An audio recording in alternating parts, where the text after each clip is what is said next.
যে ভারত জেনারেল ওয়াকারকে হাসিনার বিকল্প হিসাবে চায়।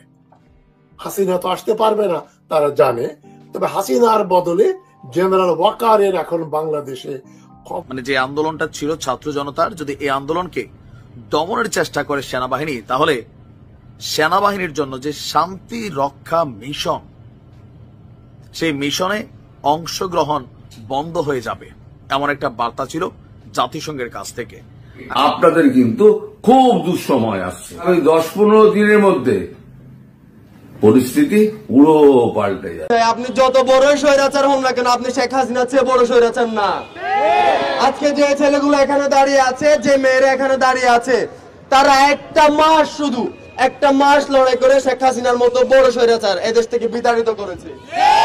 আপনারা যদি কেউ তার পরবর্তীতে স্বৈরাচার হয়ে উঠতে চান, তবে মনে রাখেন এখানে যে ছেলেরা দাঁড়িয়ে আছে তারা বুলেটের সামনে আবু সাইদের মতো বুক পেতে দিয়ে দাঁড়িয়ে যাবে, তবু আপনাদেরকে স্বৈরাচার হয়ে উঠতে দিবে না। এদিকে শেখ হাসিনাকে আবারও ক্ষমতায় ফিরাতে ভারতের তাণ্ডব শুরু। অন্যদিকে সরাসরি ডক্টর ইউনূসকে ছাত্ররাই স্বৈরাচার বলে ঘোষণা দিলেন। হঠাৎ করে তুমুল তাণ্ডব চালালো সেনাপ্রধান ওয়াকার। বিস্তারিত জানতে অবশ্যই দেখতে থাকুন। বাংলাদেশে ঘটাবেন। বাংলাদেশ নিয়ে ভারতের উদ্বেগ যেন কমছেই না। বাংলাদেশের চলমান সংকটের সমাধানে এবার অন্তর্ভুক্তিমূলক ও অংশগ্রহণমূলক নির্বাচন সহ গণতান্ত্রিক প্রক্রিয়ার উপর জোর দিয়েছে দেশটি। 7 মার্চ নয়াদিল্লিতে এক সংবাদ সম্মেলনে এই কথা জানান দেশটির পররাষ্ট্র মন্ত্রণালয়ের মুখপাত্র রণধীর জেসওয়াল। জাতীয় নাগরিক পার্টির অর্থদাতা কারা, শিবিরের টাকা উৎস কি জানতে চায় ছাত্রদল। সবসময় হয় কি, ধরেন যারা একদম লোয়ার ক্লাসে আছে নেতাকর্মী, তারা ভাবে একরকম, টপ ক্লাসে যারা আছে তারা ভাবে আরেক রকম। মূল পলিটিক্সটা কন্ট্রোল হয় টপ ক্লাস থেকে। লোয়ার ক্লাসের তারা বিএনপির সময় তারা জেল খাটবে, তারা জীবন দিবে, ফেসবুকে স্ট্যাটাস দিবে, ডিজিটাল নিরাপত্তা নিয়ে মামলা খাবে, এলাকায় এদের বাড়িঘরে হামলা হবে, ভাঙচুর হবে। আর আপার ক্লাসে যে নেতারা আছে, দীর্ঘদিন দেশের বাইরে ছিল অনেকেই, এখন সব প্লেনে ভৈরা বড় বাপের পোলাই খায় মতো ঠোঙ্গা বইরা সব দেশে ঢুকবে। আসসালামু আলাইকুম ওয়া রাহমাতুল্লাহ। সবাই কেমন আছেন? আশা করি সবাই অনেক অনেক ভালো এবং সুস্থ আছেন। সবাইকে স্বাগতম জানাচ্ছি আমাদের আরেকটি নতুন ভিডিওতে। প্রতিদিনের মতো আমি আপনাদের সিরিয়াত ফারুকী আবারও চলে আসলাম নতুন একটা ভিডিও নিয়ে। দর্শক, ইতিমধ্যে আপনারা সবাই দেখেছেন, ভিডিওর শুরুতে বেশ কিছু অংশবিশেষ দেখেছেন, যে অংশবিশেষগুলো দেখে বুঝতে পেরেছেন আজকের ভিডিওটা কতটা গুরুত্বপূর্ণ হতে চলেছে। তাই আমি আর বিষয়টা নিয়ে বেশি বিস্তারিত বলবো না, কারণ বিস্তারিত বলতে গেলে ভিডিওটা অনেক লম্বা হয়ে যাবে। তাই আমি আর বেশি কথা না বলে আমরা ধারাবাহিকভাবে একটু বাকি অংশগুলো একটু দেখে আসবো। তার আগে আপনাদের ছোট্ট একটি অনুরোধ জানিয়ে রাখতে চাই, যারা আমাদের ফারুকী অনলাইন ইউটিউব চ্যানেলটিতে এখন নতুন আছেন, প্লিজ দয়া করে আমাদের চ্যানেল সাবস্ক্রাইব করে সাথে থাকবেন। যত বড় স্বৈরাচার হন না কেন, আপনি শেখ হাসিনার চেয়ে বড় স্বৈরাচার না। আজকে যে ছেলেগুলো এখানে দাঁড়িয়ে আছে, যে মেয়েরা এখানে দাঁড়িয়ে আছে, তারা একটা মাস লড়াই করে শেখ হাসিনার মতো বড় স্বৈরাচার এদেশ থেকে বিতাড়িত করেছে। আপনারা যদি কেউ তার পরবর্তীতে স্বৈরাচার হয়ে উঠতে চান, তবে মনে রাখেন এখানে যে ছেলেরা দাঁড়িয়ে আছে তারা বুলেটের সামনে আবু সাইদের মতো বুক পেতে দিয়ে দাঁড়িয়ে যাবে, তবু আপনাদেরকে স্বৈরাচার হয়ে উঠতে দিবে না। আপনারা হয়তো সবকিছু শৃঙ্খলার মধ্যে বাংলাদেশ চালাবেন, আপনি যে জায়গায় থাকেন, আপনি যে অবস্থানে থাকেন, সবকিছু যদি বৈষম্যহীন ভাবে চালাতে পারেন, তবেই আপনাকে আমরা গ্রহণ করছি। অন্যথায় শেখ হাসিনার মতো আপনাকেও আমরা এদেশ থেকে বিতাড়িত করব। বাংলাদেশের যতগুলো বেসরকারি কলেজ রয়েছে, সেই কলেজগুলোতে মাত্র 17 মাস পড়িয়ে 24 মাসের বেতন আদায়ের জন্য তারা নোটিশ দিয়েছে।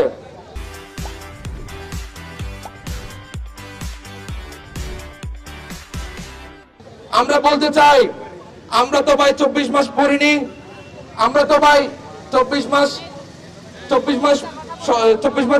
পড়ি নাই, আমরা তো পড়েছি 17 মাস। আমরা 17 মাসের বেতন দিব, আমরা কেন 24 মাসের বেতন দিব? আমরা শিক্ষা বোর্ডকে জানিয়ে দিতে চাই, যদি আমাদের দাবি মানা না হয়, আমরা শিক্ষা বোর্ড চট্টগ্রামে যতগুলো বেসরকারি কলেজ আছে আমরা তালা লাগিয়ে দিব। বাংলাদেশ স্বাধীন হওয়ার পরে এবং পূর্ববর্তী সময়ে এই শিক্ষা নিয়ে ব্যবসা চলেছে। 5 তারিখের পর জুলাই গণ অভ্যুত্থান পরবর্তী আমরা যে বাংলাদেশের স্বপ্ন দেখি, আকাঙ্ক্ষা দেখি, সেখানে শিক্ষা একটি অধিকার, কোনো ব্যবসা নয়, কোনো বাণিজ্য নয়। এখানে সরকারি প্রতিষ্ঠানের নাম দিয়ে, অধিকার রক্ষার নাম দিয়ে বাকিদেরকে প্রাইভেট প্রতিষ্ঠানে খেলাধুলা করবে, যথেষ্ট ব্যবসা করার সুযোগ করে দিবে, এই ধরনের অন্যায্য নীতি এখন থেকে প্রত্যাহার করতে হবে। বাংলাদেশ জাতিসংঘের একটি শিক্ষা চার্টারে সিগনেচার করেছিল, যেখানে বলা আছে প্রাথমিক থেকে দ্বাদশ পর্যন্ত শিক্ষা হবে অবৈতনিক, সম্পূর্ণ অবৈতনিক এবং বাধ্যতামূলক শিক্ষা। যেখানে বাংলাদেশ এই চার্টারে সিগনেচার করেছে, সেখানে সে দ্বাদশ শ্রেণীর শিক্ষার্থীদের কাছ থেকে কিভাবে এত টাকা আদায় করে, তাও আবার 17 মাস একাডেমিক সার্ভিস দিবে, কিন্তু বেতন নিবে 24 মাসের। 20,000 টাকা, 25,000 টাকা, 30,000 টাকা, এই টাকা প্রত্যেকটা গার্জিয়ানের পক্ষে এককালীন পরিশোধ করা একটা জুলুমের মতো। আমাদের মা বাবার উপরে এই জুলুম কেন সিস্টেম আমাদের উপর চাপিয়ে দিল, আমরা আজ প্রশ্ন করতে চাই। এত বছর ধরে কেউ এই ব্যাপারে প্রশ্ন করেনি, আমরা আজ এই ব্যাপারে প্রশ্ন করতে চাই। প্রত্যেকটা টাকার আমরা হিসাব দিয়েছি, আমাদেরকে বলা হয়েছে এটি বাংলাদেশের সেনাপ্রধান জেনারেল ওয়াকারুজ্জামান, এবং তিনি কিন্তু ঢাকা বিমানবন্দরে নামেননি, নেমেছেন তেজগাঁও বিমানবন্দরে। সমস্ত বিষয় আপডেটের আগে আপনাদের একটা বিষয় নিয়ে জানাবো, কি জানেন তো, বড় খবর, তবে আপাতত তার সম্পূর্ণ ডিটেলস জানাচ্ছি না। এই যে মায়ানমারের কাচিন প্রদেশ আছে, সেখানকার যে কাচিন আর্মি বাহিনী, তারা তো মোটামুটি কাচিন প্রদেশকে দখল করে নিয়েছে। তারা ভারতের সঙ্গে যুক্ত হতে চায়, বড় খবর। এবং এটাও বড় খবর, আরাকান আর্মি তারা কিন্তু চীনের যে বন্দর আছে বঙ্গোপসাগরে, মানে মায়ানমারের সঙ্গে যে কোলাবোরেশন, সেখানে আঘাত এনেছে। এবং এই যে রাখাইন অঞ্চল, সেই রাখাইন অঞ্চল কি আগামী দিনে ভারতের সঙ্গে যুক্ত হয়ে যাবে? এগুলো কিন্তু আগামী 2-1 দিনের মধ্যে সম্পূর্ণ আপডেট নিয়ে বিস্তারিতভাবে আসছে। আজকে চলে যাই বাংলাদেশের খবরাখবরে। ওই যে হিজবুত তাহরির যে খিলাফত, মার্চ খিলাফত, সে খিলাফতের একেবারে সুন্দরভাবে খিলাফত দর্শন করিয়ে দিয়েছে আদর করে। আজকের মোটামুটি সকাল থেকেই কিন্তু ছিল বাংলাদেশ একেবারে কি বলবো, একটা টেনশনের মধ্যে। একেতেই তো সেনাপ্রধান আফ্রিকা থেকে ফিরছেন, অনেকেই বলেছিল তিনি নাকি চলে গেছেন পদত্যাগ করে। আমরা বলেছিলাম, বা আমি বলেছিলাম যে না না, পদত্যাগ করে যায়নি, উনি একটা অন্য বড় কাজে গেছেন এবং ফিরবেন বহাল তবিয়তে। তবে তেজগাঁও বিমানবন্দরে উনি নেমেছেন, সে ব্যাপারে আসবো। তবে আজকের এই যে মার্চ ফর খিলাফত, খিলাফতের যে সমস্ত যে নিষিদ্ধ সংগঠনকারীরা বেরিয়েছিল, তাদের সুন্দরভাবে আদর যত্ন করেছে। বাট আদর যত্নের সম্পূর্ণ ভিডিও দিতে পারবো না, আপনারা অনেক চ্যানেলেই দেখেছেন। কারণ ওই যে লাঠি দিয়ে পেছনে আদর যত্নগুলো, সেগুলো দিলে আবার ইউটিউব থেকে একটু কমিউনিটি গাইডলাইন্সে সমস্যা আসে। কি দরকার আছে?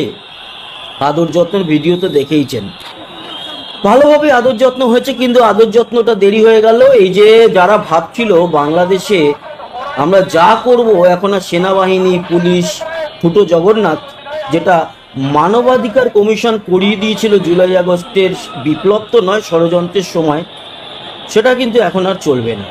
সে সময় সেনাবাহিনী ভুল করেছে, পুলিশ ভুল করেছে, শক্তভাবে শাসক হয়ে উঠতে পারেনি, যেটা দরকার ছিল। তখন তারাও একটা দোলাচলে পড়ে কিছু ভুল ভ্রান্তি করেছে, কিন্তু আর ভুল ভ্রান্তি করলে চলবে না। তার কারণ এনাফ ইজ এনাফ বলেই দিয়েছে 25শে ফেব্রুয়ারি জেনারেল ওয়াকারুজ্জামান।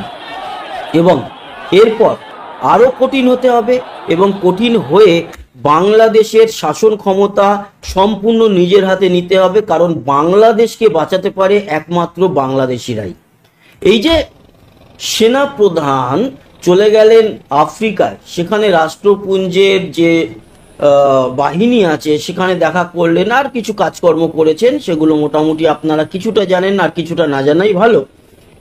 সেই জায়গায় দাঁড়িয়ে আজকের ডেটে সেনাপ্রধান কিন্তু আরও শক্তি সঞ্চয় করে ফিরেছে বাংলাদেশে, এটুকু জানিয়ে রাখি। কারণ একটা দোলাচলে সেই সময় সেনাপ্রধান ছিলেন, আপনারা জানেন। সেনাপ্রধান শুধু নয়, বাংলাদেশ সেনাবাহিনী একদিকে রয়েছে সাধারণ মানুষ, অন্যদিকে রয়েছে সংবিধান, মানে ছিল সে সময় প্রধানমন্ত্রী শেখ হাসিনা কোন দিকে যাবেন? সাধারণ মানুষের জন্য তো সেনাবাহিনী, সেই জন্যই কিন্তু কঠোরভাবে শাসনটা সেই সময় দেখা যায়নি। কিন্তু এই 7-8 মাসে এনাফ ইজ এনাফ, যে যা পারছে করছে। বাংলাদেশকে নিয়ে চলে যাচ্ছে পাকিস্তানের দিকে একদল নিউট্রাল হয়ে গেছে। কিছু মানুষ আছেন গরিব, যারা খেতে পাচ্ছেন না, তাদের ইনকাম নেই, তার মধ্যে থেকে শুরু হয়েছে বাড়িতে ঢুকে ডাকাতি এবং বৈষম্য বিরোধী পরিচয় দিয়ে বাড়িতে ঢুকে ডাকাতি করছে। তার মানে কোন নোংরা লেভেলে চলে গেছে বাংলাদেশের এই সময়কার অবস্থা। এই যে নোংরা লেভেলে কথাটা ইউজ করলাম, এটা যদি কোনো বাংলাদেশি মানুষের, যারা সাধারণ মানুষ, ভদ্র মানুষ, তাদের গায়ে লাগে, তার জন্য ক্ষমা প্রার্থী। বাট আপনি নিজে একবার ভাবুন, সোনার বাংলাদেশ কি এখন আছে? না, একদমই নেই। এখন একটা কাঁদার বাংলাদেশ, সেটা চোখের জলের কাঁদা হতে পারে, আবার কাদা হতে পারে যে মাটি পাক, সেই বাংলাদেশে কিন্তু পরিণত হয়ে গেছে। তার থেকে উদ্ধার পেতে গেলে বাংলাদেশের সাধারণ মানুষকে আরো শক্তপোক্ত হতে হবে এবং সেনাবাহিনীর সঙ্গে থাকতে হবে। তার কারণ এই যে সেনাবাহিনী বা সেনা প্রধান, উনি কিন্তু বাংলাদেশের ভালো চান। বাংলাদেশের ভালো কখনই ছাত্ররা চায় না। যদি চাইতো তাহলে তো সেই সময় তারা সুষ্ঠুভাবে সবাইকে নিয়ে চলার চেষ্টা করত। মোহাম্মদ ইউনূস যদি ভালো চাইতো তাহলে চিন্ময় কৃষ্ণ দাস তো জেলে থাকতো না। এবং মোহাম্মদ ইউনূসকে এই ছাত্ররা, তারপরে আরো কিছু সংগঠন যারা মৌলবাদী, জামায়াতে ইসলামী, এরা যেভাবে চালানোর চেষ্টা করেছে, মোহাম্মদ ইউনূস সেইভাবে চলেছেন। এটাই তো ওরা চেয়েছিল। ওরা তো তাই চেয়েছিল যে একটা কাঠের পুতুল এনে আমরা বসাবো, পিছন থেকে ছড়িয়ে আমরা ঘোরাবো।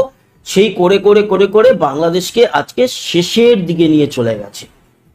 এখন থেকে আপনাদের এটুকু ভাবতে হবে যে উদ্ধারের রাস্তা আপনারাই ঠিক করবেন।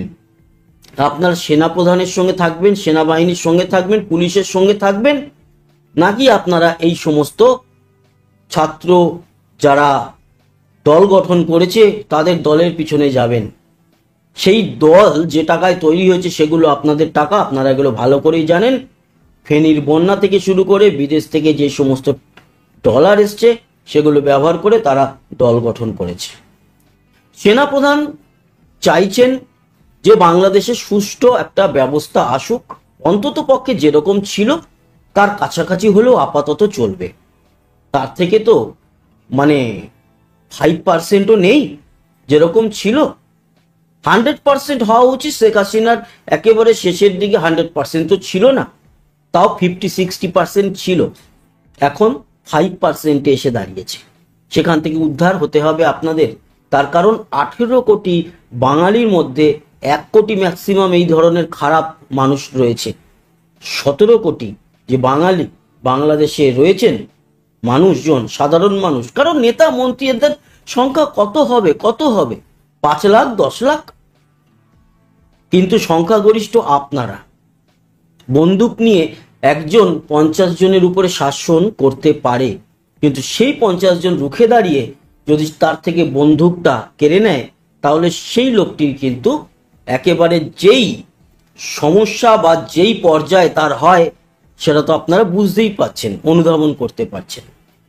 অনেকে বলবে যে ভারত কেন সরাসরি প্রবেশ করে যাচ্ছে না সেনাবাহিনী নিয়ে। দেখুন, ভারত, একটা কথা বলে রাখি, যতটুকু আমার কাছে খবর আছে, ভারত আগে নিজের দেশকে সিকিউর করেছে, আমরা আমাদের নিজের দেশকে সিকিউর করেছি।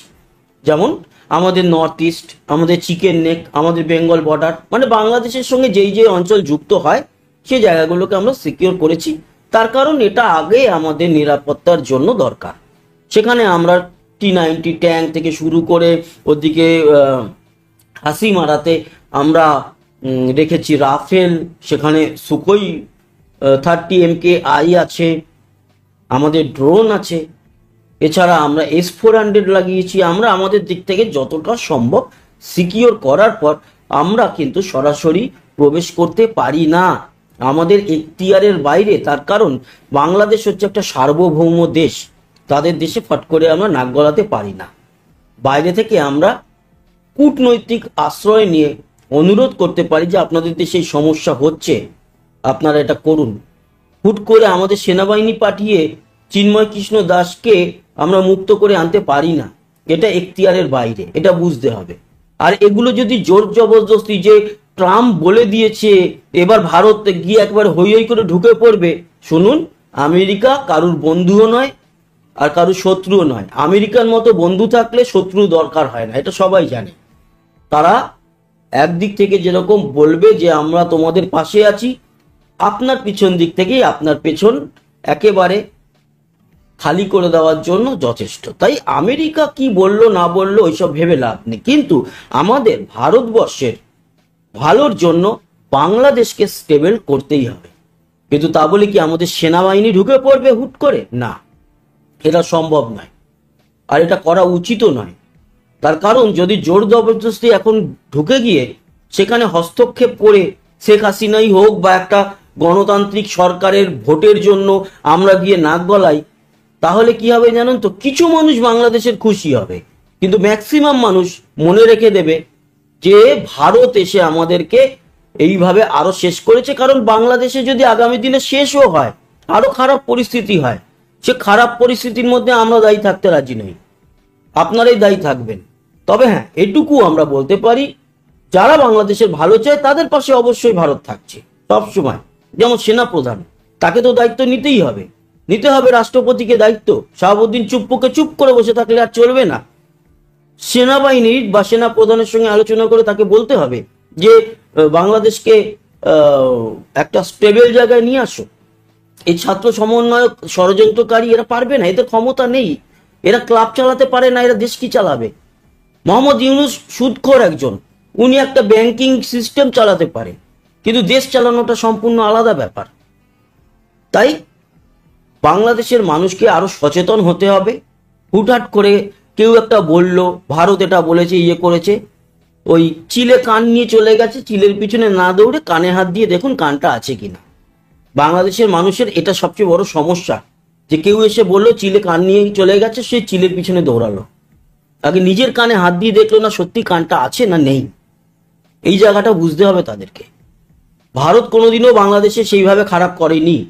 হ্যাঁ, কূটনৈতিক দিক থেকে পাশাপাশি দেশের লেগেই থাকে। আরে আমার বাড়ির সঙ্গে আমার পাড়ার প্রতিবেশীর পাশের বাড়ি লেগে থাকে, তার চালের জল আমার ঘরে পড়ে কেন, আমার ছাদের জল তার উঠানে পড়ে কেন, তাদের বাড়ির আম গাছ পাতা আমার বাড়িতে শুকনো পাতা পড়ছে কেন, এই ঝামেলা লেগেই থাকে। কিন্তু দেখতে হবে সেই ঝামেলাগুলো এমন যেন না হয় যে তার বাড়ির লোক আমার বাড়িতে এসে কুড়োল কোদাল নিয়ে আমাকে মারতে এলো আর আমি তাদের মারতে গেলাম। ব্যাপারটা ওরকম আমাদের সঙ্গে বাংলাদেশে তো ছিল না। আমাদের সঙ্গে কথা কাটাকাটি ছিল, খেলা নিয়ে লড়াই ছিল, জল চুক্তি নিয়ে সমস্যা ছিল, সেইগুলো হতেই থাকে। ইভেন বাংলাদেশের সঙ্গে বড় সমস্যা ছিল আমাদের ছিটমহল, যেটা দিনহাটা আমাদের এখানকার শীতলকুচি, এদিকে বাংলাদেশের উত্তরের যে লালমনিরহাট, এই যে অঞ্চলগুলোতে ছিটমহল ছিল, মানে আমাদের ভারতের কিছু জমি বাংলাদেশে ঢুকেছিল, বাংলাদেশের কিছু জমি আমাদের এখানে ঢুকেছিল, বাংলাদেশের মানুষদেরকে আমাদের জমি দিয়ে তাদের দেশে প্রবেশ করতে হতো, সেখানে বর্ডারের সমস্যা ছিল, গুম হয়ে যেত অনেক সময়। সেই সমস্যা আমরা সমাধান করে দিয়েছি 2013-14 সাল নাগাদ। মানে নরেন্দ্র মোদী গভর্নমেন্ট আসার পরে কিন্তু সেই প্রবলেম সলভ হয়ে গেছে আমার যতটা মনে পড়ছে। এবার ভাবুন, সেই এত বড় সমস্যা ছিল ছিটমহল, সেগুলো আমরা সমাধান করে দিলাম। জল চুক্তি এগুলো চলতে থাকবে, এগুলো প্রাকৃতিক ব্যাপার, আমরা জল আটকাবো, এগুলো চলতে থাকবে এবং চলছে, এগুলো চলেওছে। বাট এরকম কোনোদিন আমাদের উপস্থিত হয়নি পরিস্থিতি যেখানে ভারত গিয়ে একেবারে সরাসরি আক্রমণ করবে বা বাংলাদেশ এসে আক্রমণ করতে যাবে। ফেসবুক বা ইউটিউবে এই ধরনের কমেন্টসে আমাদের যুদ্ধ ছিল, কথা কাটাকাটি ছিল, সেগুলো চলতে থাকে। ওই যে পাশের বাড়ির সঙ্গে ঝগড়া হয়, আর সেখানে একটা দেশের সঙ্গে আরেকটা দেশের, যেখানে আমরা বাঙালি আবার দুদেশে, উত্তরপ্রদেশের কেউ, মধ্যপ্রদেশের কেউ বা দিল্লির কেউ বাংলাদেশের সঙ্গে ঝগড়া করতে আসেন। ঝগড়াটা হয় হচ্ছে কি পশ্চিমবঙ্গের বাঙালির সঙ্গে বাংলাদেশের বাঙালির, তাই সেগুলো চলতে থাকতো। কিন্তু কোনোদিন এই পরিস্থিতি হয়নি যে মেরে দেবো, ইয়ে করে দেবো। তাই ভারত এটা চায়ও না। সেই পরিস্থিতি কোনোদিন আসুক সেটা চায় না, কোনোদিন যুদ্ধ তো চাই না। বা দিনের পর দিন যদি দেখা যায় যে যারা নিষিদ্ধ সংগঠন তারা বেরিয়ে পড়ছে রাস্তায়, তারপরে যারা কিনা সন্ত্রাসবাদী আখ্যা পেয়ে জেলে ছিল তাদের বের করে দেওয়া হচ্ছে, পাকিস্তানের আইএসআই বাহিনী দিনের পর দিন আমাদের কানের ডগায় নাকের গোড়ায় এসে বসে তারা প্ল্যান প্রোগ্রাম করছে কিভাবে চিকেন নেক কাটা যায়। ভারত তো চুপ করে বসবে না, কিন্তু আক্রমণও করবে না। যদি কিছু করতে হবে সেনাবাহিনীর প্রধান ওয়াকারুজ্জামানকে করতে হবে। জেনারেল ওয়াকারুজ্জামানের সঙ্গে যোগাযোগ ভারতের সেনাবাহিনীর রয়েছে। জেনারেল ওয়াকারুজ্জামানের উপর কোনো রকম যদি হাত দেওয়া হয়, এবং গতকালকেই বলেছিলাম যে তার যদি বিমান বাংলাদেশে ঢুকতে দেওয়া না হয় তাহলে কিন্তু তাকে ভারতেই নামানো হবে, আর তারপরে খেলা হবে। বাট সেখানে অন্তত পক্ষে ওনার নামার ব্যাপারে কোনো অপ্রীতিকর পরিস্থিতি তৈরি হয়নি। উনি নেমেছেন, বাংলাদেশে আছেন, আরো বড় প্ল্যান প্রোগ্রামের মধ্যে আছেন। এই মার্চেই বড় কিছু বাংলাদেশে ঘটাবেন। বাংলাদেশ নিয়ে ভারতের উদ্বেগ যেন কমছেই না। বাংলাদেশের চলমান সংকটের সমাধানে এবার অন্তর্ভুক্তিমূলক ও অংশগ্রহণমূলক নির্বাচন সহ গণতান্ত্রিক প্রক্রিয়ার উপর জোর দিয়েছে দেশটি। 7 মার্চ নয়াদিল্লিতে এক সংবাদ সম্মেলনে কথা জানান দেশটির পররাষ্ট্র মন্ত্রণালয়ের মুখপাত্র রণধীর জেসওয়াল। বিস্তারিত জানাচ্ছেন লিমা সায়ন্তী। গত বছরের 5 আগস্ট শেখ হাসিনা সরকার পতনের পর থেকেই টানাপোড়েনের মধ্যে দিয়ে যাচ্ছে ভারত বাংলাদেশের সম্পর্ক। বাংলাদেশের অন্তর্বর্তী সরকারকে সহযোগিতার বিপরীতে শেখ হাসিনার প্রতি ভারতের অন্ধ সমর্থন এখনো বহাল। দিল্লির ডান বাম না দেখে গত 15 বছর বাংলাদেশে আওয়ামী লীগের শাসনেই ভরসা রেখেছে, আর তাই বাংলাদেশের ক্ষমতার পালাবদল ঘুম কেড়ে নিয়েছে ভারতের। শেখ হাসিনার শাসনামলে নানা ঘটনা বিশ্বজুড়ে নানা প্রশ্নের জন্ম দিয়েছিল, যেখানে গুম, খুন, মানবাধিকার লঙ্ঘন, মানুষের বাক স্বাধীনতা তথা ভোটের অধিকার হরণের সমালোচনা ছিল দুনিয়া জুড়ে। কিন্তু ভারত শেষ পর্যন্ত শেখ হাসিনার পক্ষেই থেকেছে। একটি দলকে ক্ষমতায় রাখতে গিয়ে ঘনিষ্ঠ প্রতিবেশী বাংলাদেশকে হারানোর ঝুঁকি নিতেও কুণ্ঠাবোধ করেনি ভারতের বাইপার্টিজান নেতৃত্ব। আর বাংলাদেশের এমন পরিবর্তনে একের পর এক কথিত উদ্বেগ জানিয়েই যাচ্ছে দেশটির সরকার। 7 মার্চ নয়াদিল্লিতে ভারতের পররাষ্ট্র মন্ত্রণালয়ের মুখপাত্র রণধীর জয়সওয়াল সাপ্তাহিক ব্রিফিংয়ে বাংলাদেশ প্রসঙ্গে আবারও মন্তব্য করেছেন। তিনি বলেছেন তারা স্থিতিশীল, শান্তিপূর্ণ, অন্তর্ভুক্তিমূলক এবং প্রগতিশীল বাংলাদেশ সমর্থন করেন, যেখানে সব সমস্যার সমাধান গণতান্ত্রিক উপায়ে এবং অন্তর্ভুক্তি ও অংশগ্রহণমূলক নির্বাচনের মাধ্যমে সমাধান করা হয়।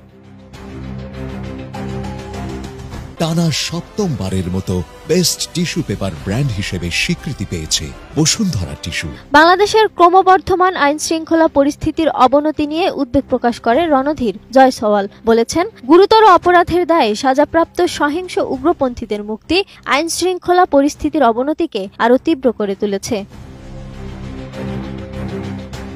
বাংলাদেশ ও ভারতের কর্মকর্তারা সম্প্রতি কলকাতায় যৌথ নদী কমিশনের 86তম বৈঠক করেছেন। বৈঠকে 30 বছর মেয়াদী গঙ্গার পানি বণ্টন চুক্তি পুনর্বয়ানের বিষয়টি নিয়ে আলোচনা করেছেন তারা। আগামী বছর এই চুক্তি পুনর্বয়ান করার কথা রয়েছে।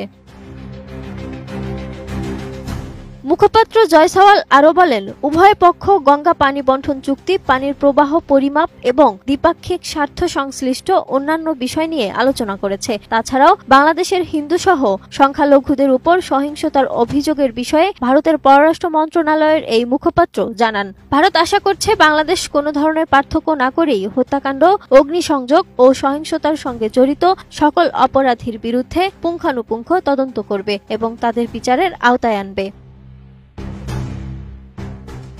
Lima Sayanti, desk report, ATN news. জাতীয় নাগরিক পার্টির অর্থদাতা কারা? শিবিরের টাকা উৎস কি জানতে চায় ছাত্রদল।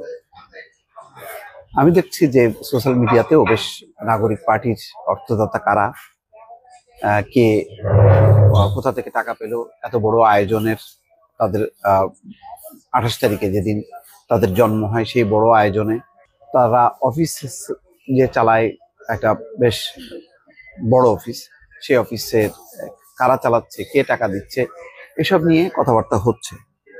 আবার সচ্ছল মানুষরা টাকা দিচ্ছে এমন কথা নাহিদ ইসলাম বলছে, পরে বলছে যে এটা মানে ভুল খবর। যাই হোক, এখন ছাত্র দলের নেতারা জানতে চাচ্ছে। একই সঙ্গে জাতীয় নাগরিক পার্টির অর্থদাতা কারা, শিবিরের টাকার উৎস কি। শিবিরের ব্যাপারটা আমি যেটা বুঝি যে শিবিরের আসলে সাথে মিলবে না জাতীয় নাগরিক পার্টি।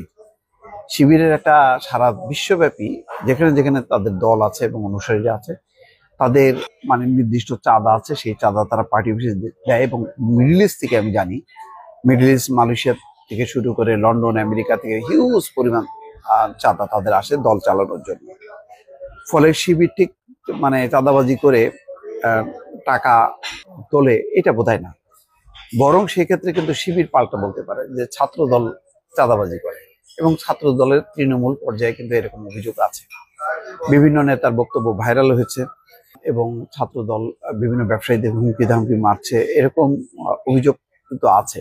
সেটা বরং নিজেরা অনেক স্বচ্ছ হয়ে এই প্রশ্নটা সামনে রাখা উচিত।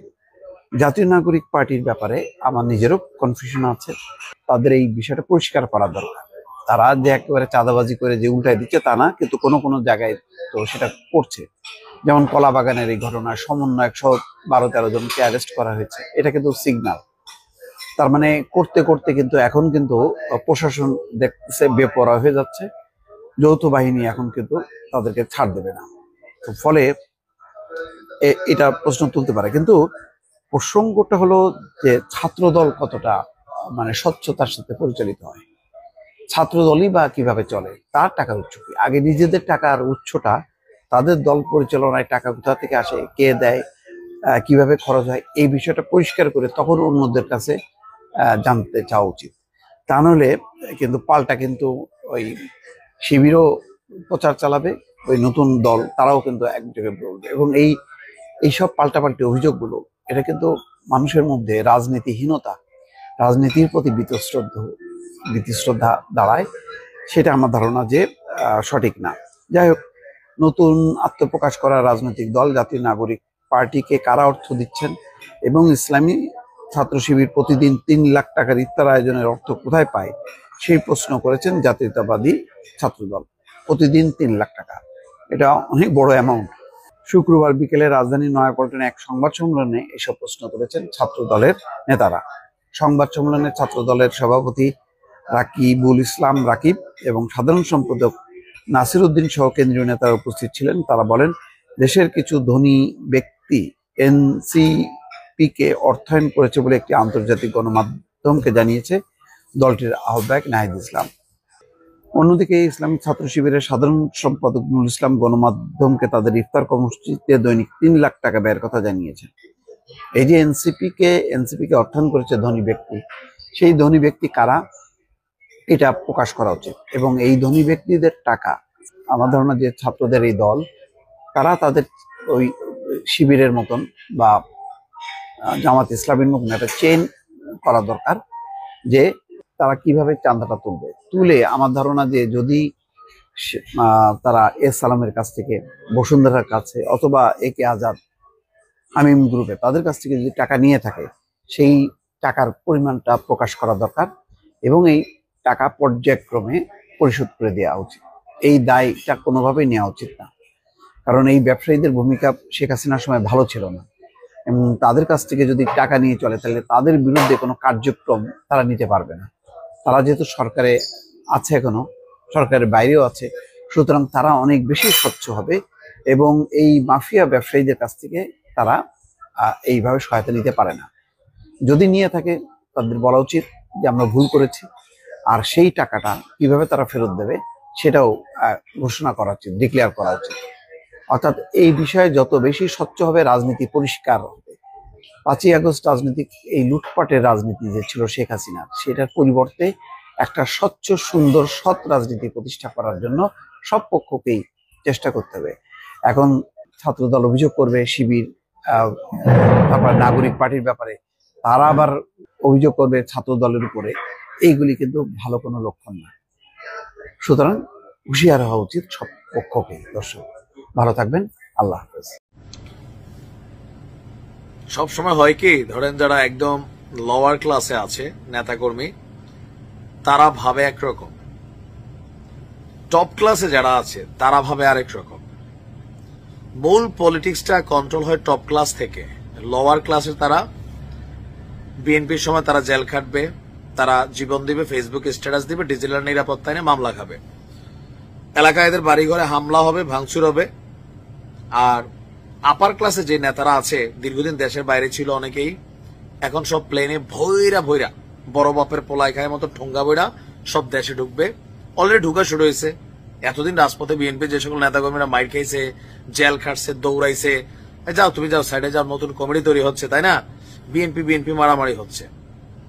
আবার এখন আওয়ামী লীগের মধ্যে দেখেন সব আপার ক্লাস, সব লুটেরারা দেশ ছেড়ে পালাইছে, দেশে আত্মগোপনে আছে। লোয়ার ক্লাস ফেসবুকে অ্যাক্টিভ, মানে একদম জীবন টিবন দিয়া লায় আওয়ামী লীগের জন্য। এরা কিন্তু বেসিক্যালি দল থেকে কোনো কিছু পায় না, ভালোবাসে, এটা একটা আলাদা জিনিস বিএনপির মধ্যে। তবে হালকা টুকটাক এলাকাতে বালুর সিন্ডিকেট চালাবে, সিএনজি স্ট্যান্ড কন্ট্রোল করবে, এরকম। তো বাংলাদেশের পলিটিক্স কখনো লোয়ার ক্লাস কন্ট্রোল করে না, কিন্তু বিপদে পড়লে এই লোয়ার ক্লাসটা দিয়াই চেতনার বাণী টানি দিয়া মোটামুটি মাঠে নামানোর চেষ্টা করে।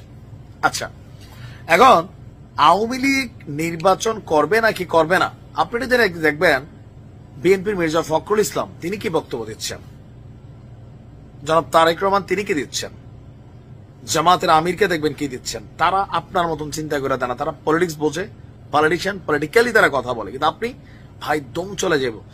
জাতীয় নাগরিক পার্টির হিসাব আলাদা, কারণ এরা তো ভাই আওয়ামী লীগের চোখে গাদ্দার, কারণ দীর্ঘদিন যাবৎ ছাত্রলীগের মানে কোক, সিঙ্গারা, সমোসা খাওয়ায় তো এগুলা, তাই না? অনেকেই তো স্বাভাবিক এদের ঘুম আসবে না, এমনিও ঘুম আসে না। বিএনপির এরা বেশি ভয় পায় কেন জানেন?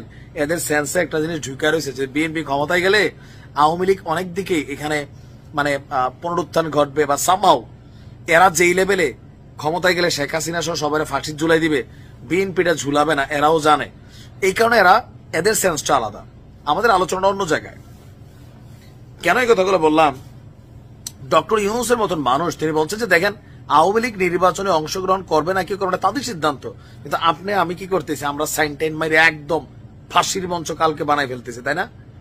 সরকারের প্রধানদের দেখেন, আসিফ নজরুল স্যাররে দেখেন, চুপচাপ নীরবে নিভৃতে বসে রয়েছে, মাশাআল্লাহ শরীর স্বাস্থ্য ভালো হয়েছে। এখন ভারতে শেখ হাসিনা যে আশ্রিত আছেন, ভারত আসলে কি চাচ্ছে? টেকনিক্যালি ভারত চাচ্ছে আওয়ামী লীগ নির্বাচনে অংশগ্রহণ করুক, পাশ করবে না জানে, এই মুহূর্তে পাশের জন্য আওয়ামী লীগ নির্বাচনও করবে না, কিন্তু রাজনীতির মাঠে নৌকা মার্কাটা রাখা, আওয়ামী লীগের দুই একটা মিটিং মিছিল সমাবেশ করা, তারপরে আস্তে আস্তে আপনার নিজেদের অবস্থান তৈরি করা আওয়ামী লীগ চায়। আওয়ামী লীগ জানে, আমি তো বললাম আগামী 8 বছর, 4 বছর 6 বছর আমার একটা ক্যালকুলেশন বলে এই দেশে আওয়ামী লীগ দাঁড়াইতে পারবে না, এরপরে আস্তে ধীরে হয়তো বা সুযোগ হবে। তো ভারতের যিনি পররাষ্ট্রমন্ত্রী পররাষ্ট্র মন্ত্রণালয়ের যিনি ব্রিফ করেন রণধীর জয়সওয়াল, তিনি বলছেন যে এই মুহূর্তে বাংলাদেশের আইন শৃঙ্খলা পরিস্থিতি নিয়ে আমরা উদ্বিগ্ন। আমরা একটি স্থিতিশীল, শান্তিপূর্ণ, অন্তর্ভুক্তিমূলক এবং প্রগতিশীল বাংলাদেশকে সমর্থন করি, যেখানে গণতান্ত্রিক উপায়ে এবং অন্তর্ভুক্তিমূলক, ফোকাসড ওয়ার্ডটাই হচ্ছে অন্তর্ভুক্তিমূলক ও অংশগ্রহণমূলক, সেকেন্ড ফোকাসেবল ওয়ার্ড, নির্বাচনের মাধ্যমে সব সমস্যার নিষ্পত্তি হবে। অন্তর্ভুক্তিমূলক এবং অংশগ্রহণমূলক এই বিষয়টার মধ্যে গণতন্ত্রের যে ব্যাখ্যা বা সংজ্ঞা, একটা রাষ্ট্রের প্রত্যেকটা নিবন্ধিত রাজনৈতিক দল যখন নির্বাচনে আসে এটা হয় অন্তর্ভুক্তিমূলক। প্রত্যেকটা রাজনৈতিক দল যখন তারা নির্বাচনে পার্টিসিপেশন করে অংশগ্রহণমূলক। তো সেখানে আওয়ামী লীগ বাদ দিলে এটা অন্তর্ভুক্তিমূলক বা অংশগ্রহণমূলক যে স্ট্যাটাসটা সেটা কিন্তু এটা টাচ করবে না। সো কৌশলে ভারত বলার চেষ্টা করছে যে আগামী নির্বাচনে ডক্টর ইউনূস সরকারের উচিত একটা অন্তর্ভুক্তিমূলক এবং অংশগ্রহণমূলক নির্বাচনের আয়োজন করা। আবার ইউনূস সাহেব নিজেই বললেন, একদিন পরে কিন্তু ভারতে বক্তব্য দিচ্ছে যে আওয়ামী লীগ নির্বাচনে আসবে না, আসবে না তাদের সিদ্ধান্ত, তবে ব্যক্তির বিচার হবে, দলের তো আর বিচার হয় না। বাট তারপরেও আওয়ামী লীগকে ব্যান করার ব্যাপারে আপনি দেখেন সরকারের কারোর কোনো সিস্টেম আছে, ভূমিকা আছে, সবাই আইনের রাস্তাটা দেখায়। বা আমি চোখ বন্ধ করে বলে দিতে পারি, এত বড় জ্যোতিষ না, মুসলিম ভাইয়ের বোর্ড দেবর হিসাবে ইউনূস সরকার আমলে আওয়ামী লীগ ব্যান হবে না, ছাত্রলীগ হয়েছে সেটা আলাদা। এই কাজটা কেউ করবে না। পরবর্তী সময় কেউ আসলে শেখ হাসিনারে জেলে রাখবে এটা জানি, কিন্তু দলের ব্যান করবে না, এটা 100%। সো ভারত মনে করছে যে আওয়ামী লীগ নির্বাচনে থাকুক, রাজনীতির মাঠে থাকুক, আর যেহেতু ইউনূস সরকার এই কথাটা বলছে, সো সেই ক্ষেত্রে আওয়ামী লীগকে নির্বাচনে আনার জন্য ভারত সর্বোচ্চ চেষ্টা করবে। ইভেন ট্রাম্প এ মাসে সম্ভবত আপনার ভারতের ট্রাম্পের সফর আছে, কেউ কেউ বলছেন শেখ হাসিনার সাথেও ভারতে একটা বৈঠক করাই দিবে মোদি। আই ডোন্ট নো এটা হবে নাকি হবে না। আমরা আজকে যে সারা দেশে আলোচিত এবং সমালোচিত যে খবরগুলো আছে সেগুলো বেশ কিছু ভিডিও আপনাদের মাঝে তুলে ধরার চেষ্টা করেছি, যেগুলো ভিডিও থেকে আপনাদের মতামত অবশ্যই কমেন্ট করে জানাবেন। এখানে আমাদের ব্যক্তিগত কোনো মতামত নেই, আপনারা ইতিমধ্যে ভিডিওগুলো দেখেছেন, যে ভিডিওগুলো দেখে বুঝতে পেরেছেন আজকে ভিডিওটি কতটুকু গুরুত্বপূর্ণ ছিল। তো অবশ্যই যারা এতক্ষণ পর্যন্ত আমাদের সাথে ছিলেন তাদেরকে অসংখ্য ধন্যবাদ জানিয়ে এখানে শেষ করবো আজকের ভিডিও। ভালো থাকবেন, সুস্থ থাকবেন, আল্লাহ হাফেজ।